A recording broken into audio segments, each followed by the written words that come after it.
Hi there, welcome to the Maize Farm channel. Today we'd like to look at least the 5 most profitable crops that I would encourage really farmers out there to go for. These are crops, if you go into, you are not going to regret or have challenges around them, but enjoy reaping a lot from it if you do things right. Before we delve into them, it's very important to consider the popularity and demand of that particular crop. That's very important. And then the duration of growth. How long does it take to grow? And the yield it gives you. It might take longer, but the yields are of high return. That is another factor. So the duration it takes vis-a-vis the yield it also gives you. And then the seasonality. Is it a seasonal crop? Is it a perennial crop? Is it an annual crop? You know, then it will be able to guide you. Then what about the demand in terms of the price? The price out there, the market availability for that product. You should be able to have those in mind as you consider some of these crops.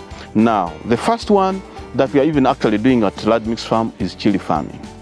Chili farming is it's a high value crop. The demand is quite high, especially for the export market. With chili farming, before you do any cultivation, do your market survey, do your market research, reach out to the exporting companies. They will tell you the type of chili they want, the variety they want, whether they want it as red chili or as green chili. They'll tell you the volumes they are willing. If you can't raise those volumes, they can be able to aggregate by getting from other farmers. But at least you reach out to them. It's very good when you grow something and you know that somebody is going to take it. It does not mean that if you grow chili and you fail to get the buyers and then you say, no, chili is bad. No, some of these products are for the niche market. For instance, that is for the export market. Reach out to these people and get to know. First of all, it takes 3 months for you to start harvesting the chili.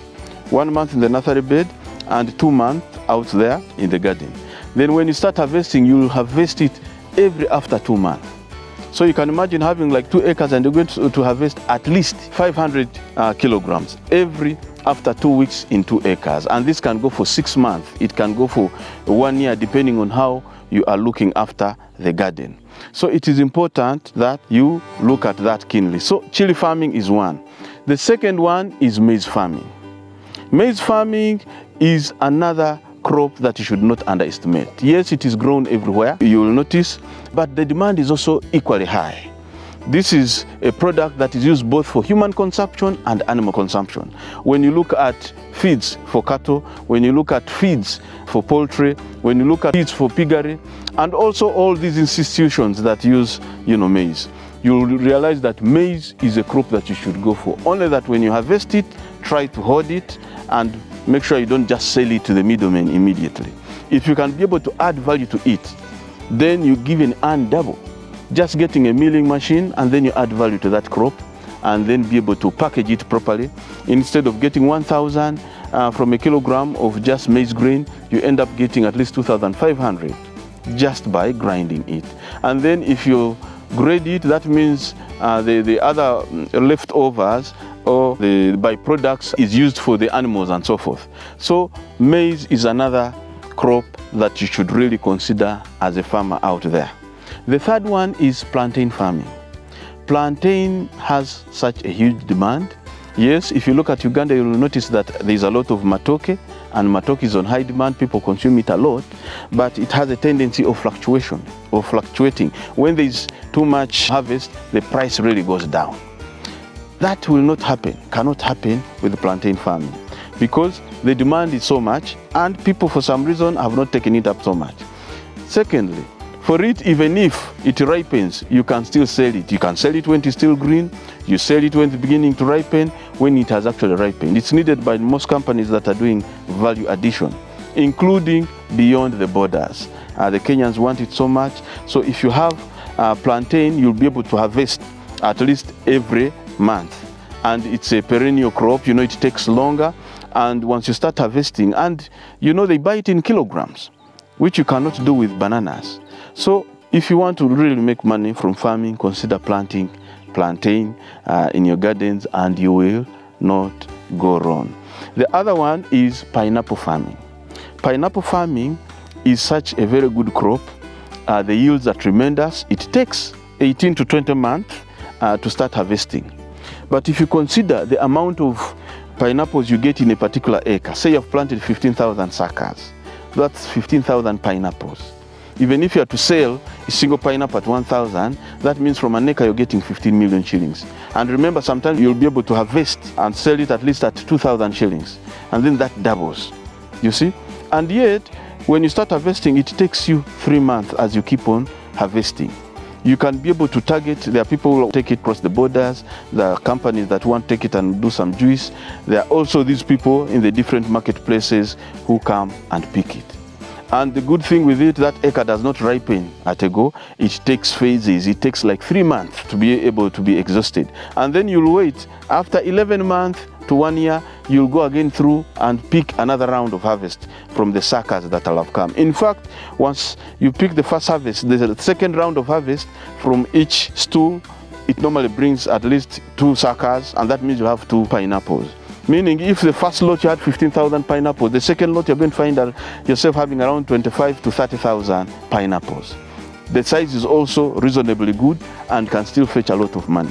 So you can imagine getting 15 to 30 million shillings in an acre, and then you wait another year and receive that kind of money again. It is a very sweet fruit. People like it so much in restaurants and hotels and so forth. It's good for value addition. Everywhere you see those juice points, people making juice, eating it as fruit, as salad.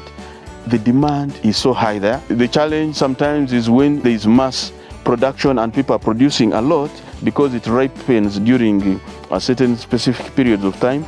But if you do your research very well, you can link up with some of these off-takers that normally want volumes. And if you look after your garden very well, your product will be unique from the others. You will be able to make money. You will not see somebody saying that they failed to sell their pineapples and they got rotten. No, they would rather sell it cheap up to 1,000 and still make a lot of money. Because you'd wonder, why do they still grow it if you think that it is out there and it is cheap and it's in plenty?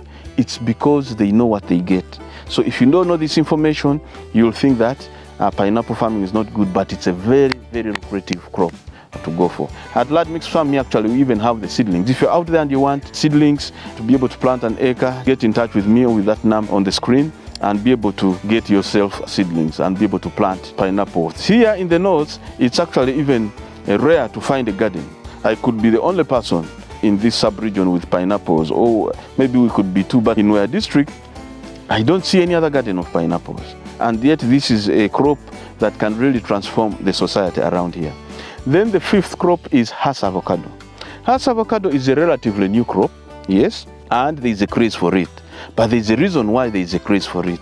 It is so expensive out there, the demand is so huge, and remember, it grows only in the tropics, meaning that even if other countries have good soils and would like to plant it, it cannot grow there. You are in a position of advantage to be able to plant Hass avocado and start reaping big. There are so many factories that are coming up in Uganda, in each sub-region. So far, if I can confirm, in every sub-region currently in Uganda, there is an avocado oil processing factory, but there is no seed, but they are all anticipating. First of all, the good size is going to be taken for the export market. They like it so much. And the other one, the second grade that you will consider is not going to be good and so forth, the rejects are what these factories are targeting to buy. And you'll still sell it at a very good, price. So you're going to be able to make money out of Hass avocado, both for the good quality and the bad quality. And why not embrace this and be able to plant your at least 1 acre or half an acre, or even if you have a certain, 10, 20 trees, depending on the size of land you have.